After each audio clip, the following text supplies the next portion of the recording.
인생을 살아가는 데서 무엇이 가장 중요하고 필요한 것인가, 이런 질문을 종종 던져볼 때가 있습니다. 아마 많은 분들이 돈이라고 대답할 줄 압니다. 사실 우리의 일상생활에서 돈만큼 절실히 필요한 것도 드뭅니다. 그래서 그런 이야기가 있습니다. 어떤 부인이 이것도 없고 저것도 없다고 바가지를 끌고 불평을 했더니 그 이야기를 듣던 남편이 결국 돈이 없단 말이군, 그렇게 응수했다고 하는 이야기가 있습니다. 사람들은 그래서 이 돈을 벌기 위해서 새벽 미명부터 밤늦게까지 돈 하면서 동분서주합니다. 이 돈을 벌기 위해서는 아드매치한 일도 개의치 않습니다. 아드매치가 무슨 말인가? 안이 꺾고 더럽고 매시 꺾고 치사하다는 이야기입니다. 최근 한국에서는 돈을 벌기 위해서 마구 인신매매를 한다고 하는 슬픈 소식을 듣습니다. 시골에서 올라온 처녀들만 잡아서 파는 것이 아니라 가정주부도 막 잡아서 팔아 먹는다고 하는 것입니다. 최근에는 13살, 14살 난 남자아이들도 섬에 팔아 먹다가 들킨 그런 사건이 한국 사회의 큰 이슈로 신문에 보도된 것을 읽었습니다. 이렇게 사람들은 돈을 벌기 위해서는 남의 생명의 존엄성도 막 짓밟고 남의 생명도 죽어버리는 끔찍한 일을 저질게 됩니다. 그러나 돈이 인생의 전부는 아닙니다. 돈이 모든 인생의 문제를 해결해 주는 것은 아닙니다. 우리의 인생에 있어서는 돈보다 더 중요한 것이 있습니다. 그것이 무엇이겠습니까? 어떤 분들은 그것이 건강이라고 대답하는 분들이 있을는지 모르겠습니다. 건강이 우리의 삶에 있어서 중요한 것이 사실입니다. 우리 교포들이 주고받는 대화를 들어보면 미국 땅에서는 건강만 하면 먹고 살 수 있다, 그런 말을 종종 하는 것을 듣습니다. 최근에 모 씨의 건강 강의는 날개가 돋치듯이 탭이 팔렸다고 하는 말도 듣습니다. 사람들은 건강에 좋다고 하면 쥐도 삶아 먹고 뱀도 잡아 먹고 고양이도 삶아 먹습니다. 이것은 건강에 대한 사람들의 관심이 얼마나 크다고 하는 것을 우리에게 말해줍니다. 건강이 분명히 행복한 삶의 중요한 한 요소가 되는 것이 사실입니다. 그러나 우리의 건강이 모든 인생의 문제를 풀어주는 것은 아닙니다. 오히려 건강한 몸으로 죄질 적에 병든 것만 갖지 못하게 되는 것입니다. 어떤 이들은 또 권력과 명예라고 대답할 것입니다. 이런 것들이 행복한 우리의 삶에 있어서 중요한 요소들이 되는 것이 틀림없습니다. 그러나 그런 것들보다 더 중요한 것이 우리의 삶 속에 있는 것이 분명합니다. 그것이 무엇이겠습니까? 저는 뭐니 해도 우리의 목숨이라고 생각합니다. 우리 인간에게 있어서 생명처럼 중요한 것이 없습니다. 그래서 예수님은 온 천하를 얻고도 자기 생명을 잃으면 무엇이 유익하겠느냐고 반문하시었습니다. 돈이니 명예니 권력이니 하는 것은 모두 삶의 수단이지 목적은 아닙니다. 그런데 이러한 수단을 위해서 가장 고귀한 생명을 허비하는 어리석은 삶을 사는 것을 볼 때가 있습니다. 신앙을 저버리고 사랑을 배반하며 사는 모습을 볼 때가 있는 것입니다. 우리는 가끔 이런 부질없는 생각을 해봅니다. 우리에게 목숨이 한 서너 개가 있다고 하면 얼마나 좋을까? 하나는 향락적인 삶을 위해서 낭비를 하고, 또 하나는 우리의 커리어를 위해서 쓰고, 또 하나는 이웃과 결례를 위해서 사용하고, 나머지는 하나님을 위해 몽땅 바치며 살지 않을까, 이런 생각을 해봅니다. 그러나 우리의 비극은 우리의 목숨이 하나밖에 없다는 데 있습니다. 우리 인간의 삶은 두 번 살 수 없는 이례적인 삶에 있습니다. 아니, 여기에 생명의 존귀성이 있고 바로 우리가 이례적인 인생을 바로 살고 값지게 살고 영원히 살기 위해서 인생의 지혜와 슬기가 필요한 것입니다. 일찍이 솔로몬이 왕이 되었을 적에 하나님께서 그에게 나타나서 내 소원이 무엇이냐고, 내 구하는 것이 무엇이냐고 질문을 하셨습니다. 솔로몬은 부귀영화를 구하지 않았습니다. 지혜를 구하였습니다. 어떤 의미에서 솔로몬은 대단히 어리석은 사람이었습니다. 그 지혜가 그에게 영광을 안겨다 주는 것이 아닙니다. 황금 덩어리를 갖다 주는 것도 아닙니다. 그러나 그는 지혜를 구함으로 하나님께 미쁘시게 보였고 또한 부귀영화도 얻게 된 것을 성서는 말해줍니다.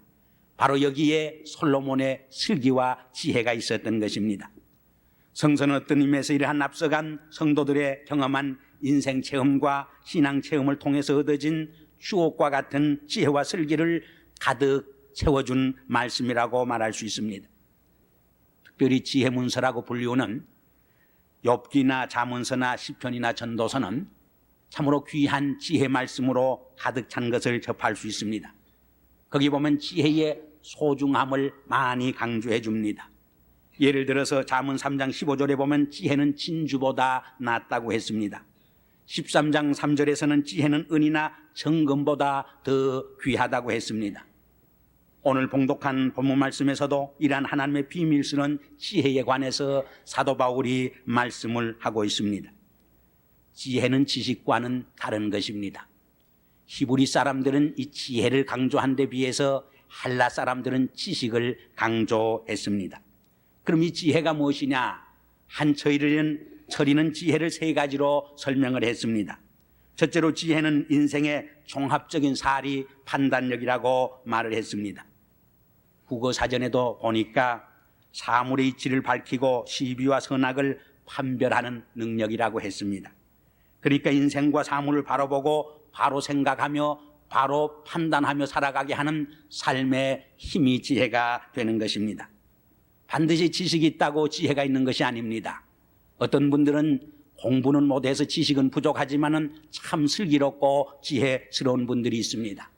그런가 하면은 공부는 많이 하고 지식은 많은데 참 지혜가 없는 분도 우리 주변에서 많이 찾아봅니다.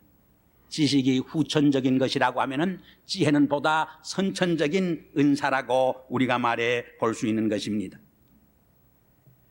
두 번째로 지혜는 인생의 올바른 방향 감각이라고 했습니다. 인생에 있어서 방향 감각은 대단히 중요합니다.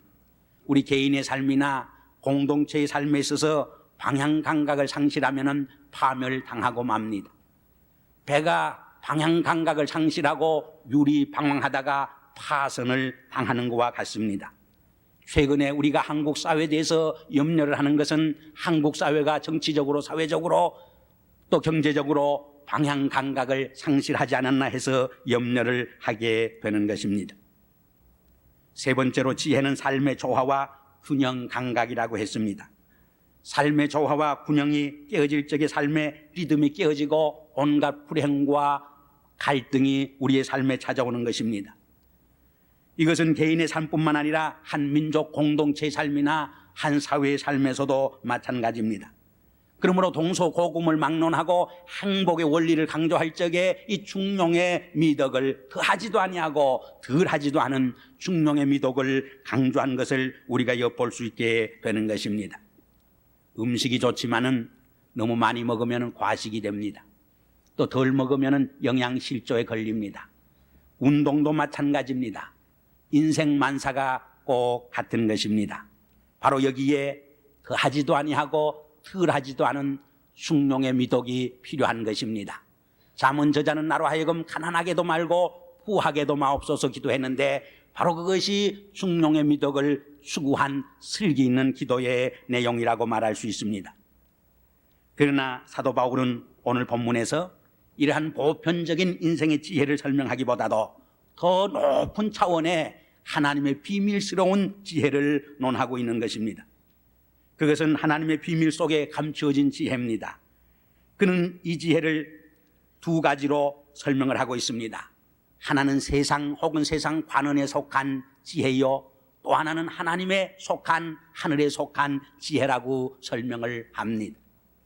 야고보서 3장을 읽어보면 야고보 선생도 위에 속한 지혜와 아래에 속한 지혜, 하늘에 속한 지혜와 땅에 속한 지혜로 나누어 설명한 일이 있습니다. 사도 바울이 말씀하고 있는 하나님의 비밀 속에 감추인 영적 지혜라고 하는 것은 곧 예수 그리스도 안에 숨겨진 하나님의 지혜를 의미하는 것입니다. 다시 말해서 예수 그리스도의 성육신과 그의 십자가의 죽음과 부활을 통해서 우리 역사 속에 계시해 준 진리를 의미하는 것입니다. 그래서 바울은 고린도전서 1장 23절 이하에서 이렇게 말씀했습니다. 우리는 십자가에 못 박힌 그리스도를 전하니 유대인에게는 꺼리끼는 것이요 이방인에게는 미련한 것이로되 오직 부르심을 입은 자들에게는 유대인이나 헬라인이나 그리스도는 하나님의 능력이요 하나님의 지혜니라. 그리스도는 하나님의 능력이요 하나님의 지혜니라 했습니다. 또 골로새서 2장 2절에 보면은 하나님의 비밀인 그리스도를 깨닫게 하려 함이라. 그 안에는 지혜와 지식의 모든 보화가 감추어 있느니라. 그 안에는 지혜와 지식의 모든 보화가 감추어 있느니라 말씀을 했습니다. 일찍이 잠언 저자가 여호와를 경외하는 것이 지혜의 근본이라고 말씀했습니다마는 예수 그리스도를 깨닫고 하는 것이 가장 고상한 하나님의 지혜가 된다고 하는 말입니다. 왜냐하면 거기에는 인생의 모든 비밀과 진리가 계시되어 있는 까닭입니다. 그리고 그 진리 속에 인생의 모든 문제와 수수께끼를 풀 수 있는 지혜가 담겨져 있는 까닭입니다. 그럼 우리가 이 그리스도 예수 안에 감추인 하나님의 비밀스러운 지혜를 어떻게 깨닫고 터득할 수 있는 것인가? 사도 바울은 세 가지로 우리에게 설명을 해줍니다. 첫째로 바울은 지혜로운 자가 되기 위해서 오히려 어리석은 사람이 되어야 할 것을 말합니다. 좀 역설적인 말이지만 우리가 어리석어질 수 있을 적에 참 지혜로워질 수 있고 하나님의 비밀 속에 감추어진 예수 그리스도의 지혜를 바로 터득하게 된다고 하는 것입니다. 그래서 본문에 보면은 이 하나님의 비밀스러운 지혜는 세상에서 지혜로운 관원들에게는 오히려 감춰지고 깨닫지 못하는 지혜라고 설명을 해 줍니다. 고린도전서 3장 18절에서도 아무든지 자기를 속이지 말라. 너희 중에 누구든지 이 세상에서 지혜로운 줄로 생각하거든 미련한 자가 되라. 그리하여야 지혜로운 자가 되리라 했습니다. 너희 중에 누구든지 이 세상에서 지혜스러운 줄로 생각하거든 미련한 자가 되어라. 그리하여야 지혜로운 자가 되리라. 얼마나 고귀한 말씀인지 알 수 없습니다. 바로 여기에 참 지혜로운 자가 되고 하나님의 비밀스러운 지혜를 바로 깨닫는 비결이 나타나 있습니다. 이사야 29장 14절에서도 내가 지혜 있는 자들의 지혜를 멸하고 총명한 자들의 총명을 폐하리라고 했습니다. 이 세상에서 가장 똑똑하고 지혜롭다고 생각하는 사람은 자기의 교만 때문에 결국 예수 그리스도를 받아들이지 못하게 됩니다. 그러므로 결국 그 속에 있는 최상의 지혜를 깨닫는데 실패를 하고 마는 것입니다.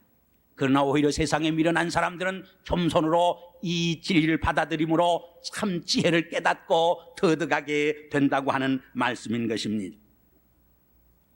많은 세상의 지혜로운 사람들이 스스로 자기의 올무에 빠져드는 것을 봅니다. 예를 들어서 옛날 하만은 모르드게와 이스라엘 백성들을 파멸로 이끌기 위해서 아주 지혜로운 간계를 꾸몄습니다. 그러나 오히려 그 지혜로운 간교에 자기 자신이 빠져 심판을 받고 파멸을 당하고 만 것입니다. 우리가 역사를 살펴봐도 우리의 역사는 흑암과 어둠 속에서 파멸과 멸망 속에서 지혜롭고 똑똑한 사람들에 의해서 새로운 의미를 부여받고 구원받은 것이 아닙니다.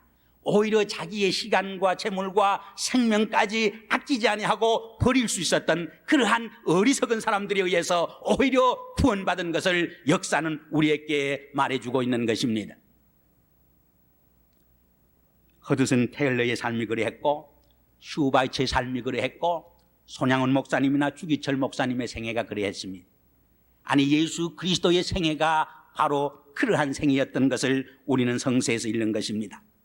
그러므로 예수 그리스도의 생애와 교훈을 터득하고 그 안에 감추어진 진리와 지혜를 깨달을 수 있는 사람은 그처럼 또한 스스로 어리석어질 수 있는 사람이라고 바울은 우리에게 말씀을 합니다.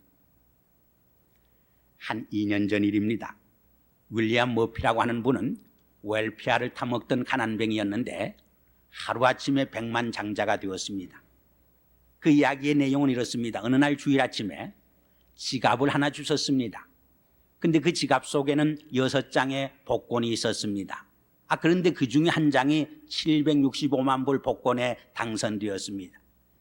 근데 그분은 이 주신 지갑을 백방으로 수고를 해가지고 주인을 찾아주었습니다. 주인은 2달 전에 이 지갑을 잊고 자기 복권이 당선됐는지 자기 복권이 몇 번인지도 전혀 알지 못하고 있었습니다. 너무 고맙고 감사해서 이 윌리엄 머피에게 765만 불 중에 120만 불을 떼어준 것입니다. 얼핏 생각하면 윌리엄 머피는 참으로 어리석은 사람이었습니다. 자기가 몽땅 그 돈을 가질 수도 있었습니다. 그러나 그는 그의 어리석음이 오히려 참 그로 하여금 슬기로운 행동을 하게 한 것입니다. 두 번째로 하나님의 비밀스러운 지혜를 거듭하려면 성령의 사람이 되어야 한다고 바울은 말합니다. 바울은 본문 11절에서 사람의 사정을 사람 속에 있는 영 외에는 알 수 없는 것처럼 하나님의 영은, 하나님의 사정은 하나님의 영 외에 알 수 없다고 말씀하고 있습니다. 여기 아주 중요한 진리와 교훈이 담겨져 있는 것입니다. 또 13절에 보면은 신령한 일은 신령한 것으로 분별하느니라 했습니다. 영적인 지혜는 영적인 사람에 의해서만 바로 깨달아질 수 있다고 하는 말입니다. 우리의 삶에는 눈에 보이는 부분과 보이지 않는 부분이 있습니다. 보이는 세계를 육신의 삶에 속하는 것이라고 하면은 보이지 않는 세계는 영에 속한 부분이라고 말할 수 있습니다. 여기에 한 나무의 구루가 있다고 가정합시다.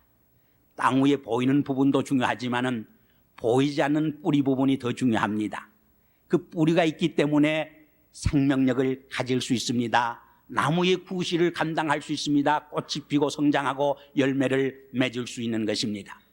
우리 인간의 육신의 삶과 영적인 삶의 관계도 꼭 마찬가지입니다. 우리의 보이지 않는 영적인 삶이 우리로 하여금 보다 온전한 삶을 이룩해 갈 수 있고 형통한 삶과 성공적인 삶을 이룩해 갈 수 있게 하는 것입니다. 며칠 전에 어떤 글을 읽다 보니까 리얼리티 드림스라고 하는 글의 제목이 있었습니다. 리얼리티는 현실이란 말이고 드림은 꿈이라고 하는 말입니다. 이 두 단어는 서로 상반되는 반대 개념의 단어입니다. 그러면서도 이 두 개는 아주 밀접한 상관관계를 맺고 있습니다. 그 글의 끝도 그렇게 결론을 맺었습니다. Reality is very much connected with dreams. 우리의 현실이라고 하는 것은 우리의 꿈과 아주 밀접한 관계를 맺고 있다고 하는 것입니다. 우리의 육신의 삶과 영적인 삶의 관계도 꼭 마찬가지입니다. 우리의 현실의 문제를 현실의 것만으로 풀려고 하기 때문에 오히려 풀리지 않고 엉키게 됩니다. 우리는 현실의 문제를 풀기 위해서 오히려 영혼을 터치할 적에 바로 풀리게 되는 것을 경험하게 되는 것입니다. 그래서 예수님은 너희가 땅에서 매면 하늘에서도 매일 것이요 땅에서 풀면은 하늘에서도 풀리리라 했습니다. 저는 이것을 거꾸로 뒤집어서 이렇게 표현해 봅니다. 하늘에서 풀면 땅에서도 풀리고 하늘에서 매면 땅에서도 매이리라. 우리는 이 좋은 예를 야고보의 삶 속에서 발견합니다. 20년의 망명 생활을 청산하고 금이 환영할 적에 형 에서가 두려웠습니다. 형 에서의 보복이 너무나 두려웠습니다. 그래서 그는 야보 강가에서 밤이 새도록 하나님과 더불어 씨름하며 기도합니다. 하나님과 자기의 관계에 맺힌 담을 헙니다. 그때 형과의 관계도 봄동산에 눈동 뜨시 다 사라지고 화해된 것을 성서는 우리에게 말해주고 있는 것입니다. 불란서의 정치철학자 알렉스 로키빌리는 미국이 어떻게 대영제국의 승리를 했는가 그 비결을 알아보기 위해서 미국으로 건너와서 미국의 자연 조건이나 풍부한 지하자원이나 대학제도나 헌법을 아주 샅샅이 연구를 했습니다. 그러나 신통한 비결을 발견하지 못했습니다. 그러던 어느 날 주일에 교회에 참석을 해서 예배를 보는 중에 의의 불길이라고 하는 제목의 설교를 듣다가 갑자기 영감이 떠올랐습니다. 그 당시 미국 사회의 영적인 힘이 신앙의 힘이 결국 미국으로 하여금 대영 제국을 이기게 하는 승리의 비결이 된 것을 깨닫게 된 것입니다. 한 개인이나 한 사회를 막론하고 그 개인과 사회를 지배하고 이끌어가는 힘은 보이는 물질 세계의 힘이 아닙니다. 보이지 아니하는 영적인 세계의 힘이 우리를 더 지배하고 강하게 이끌어간다고 하는 것을 우리는 기억해야 합니다. 오늘 미국의 고민이 바로 이 영적인 파워를, 이 스피리추얼 파워를 상실했다고 하는 데 있는 것입니다. 마지막으로 하나님의 비밀스러운 지혜는 하나님의 말씀을 묵상하고 연구하는 데서 깨닫게 됩니다. 그래서 바울은 디모데후서 3장 15절에서 성경은 능히 너로 하여금 그리스도 예수 안에 있는 믿음으로 말미암아 구원에 이르는 지혜가 있게 하느니라 했습니다. 세상의 지혜는 우리를 죄와 죽음에서 자유케 할 수 없는 지혜입니다. 그러나 하나님의 비밀 속에 감춘 이 지혜는 우리를 죄와 죽음에서 자유케 하고 영원한 생명을 줄 수 있는 참 지혜인 것입니다. 그러나 우리가 기억해야 할 더 중요한 교훈이 있습니다. 그것은 진리를 깨닫는 것으로는 불충분하다는 것입니다. 그 진리를 우리의 삶 속에 실천하고 생활화해야 한다는 것입니다. 그래서 예수님은 주옥과 같은 산상보훈을 마치고 결론적으로 한 비유를 들었습니다. 내 말을 듣고 행하는 자는 마치 반석 위에 집을 짓는 지혜로운 자와 같고, 내 말을 듣고 행치 않는 자는 모루 위에 틀을 닦고 집을 짓는 어리석은 사람과 같다고 말씀을 했습니다. 무슨 말입니까? 참 지혜는 진리를 듣기만 하고 행치 않는 삶이 아닙니다. 생활 속에 그 진리를 옮길 적에 참 진리가 된다고 하는 말인 것입니다. 오늘 우리 크리스찬들의 문제는 진리를 깨닫지 못한 데 문제가 있지 않습니다. 이 깨달은 진리를 우리의 생활 속에 실천하지 못한다고 하는데 오늘의 문제가 있는 것입니다. 아무리 좋은 지혜와 진리라도 행치 않으면 아무 소용이 없습니다. 그림의 떡이 되고 맙니다. 쇼윈도의 보석이 되고 맙니다. 나와는 아무런 상관이 없는 것입니다. 오늘 아침 하나님의 비밀스러운 지혜를 우리의 삶 속에 생활함으로 참으로 죄와 죽음과 모든 세상의 악마의 세력에서 해방되고 자유함을 받으며 승리하는 은혜와 축복이 우리와 함께 하시기를 주의 이름으로 기원하는 것입니다. 아멘. 기도하겠습니다. 아버지 하나님, 지난 일주일 동안 세상에서 지치고 병든 심령들이 주님 앞에 부복했습니다. 오늘도 바울 사도를 통해서 우리에게 참 하나님의 비밀스러운 지혜를 깨닫게 하시고 그 진리 속에서 참 자유함과 참 구속함을 얻는 은혜를 깨우쳐 주심을 감사합니다. 이 진리를 안고 이 지혜를 부둥켜 안고 세상으로 뛰어들어가 빛이 되고 소금이 되게 하시옵소서. 예수 그리스도 이름으로 감사하며 기도하옵나이다. 아멘.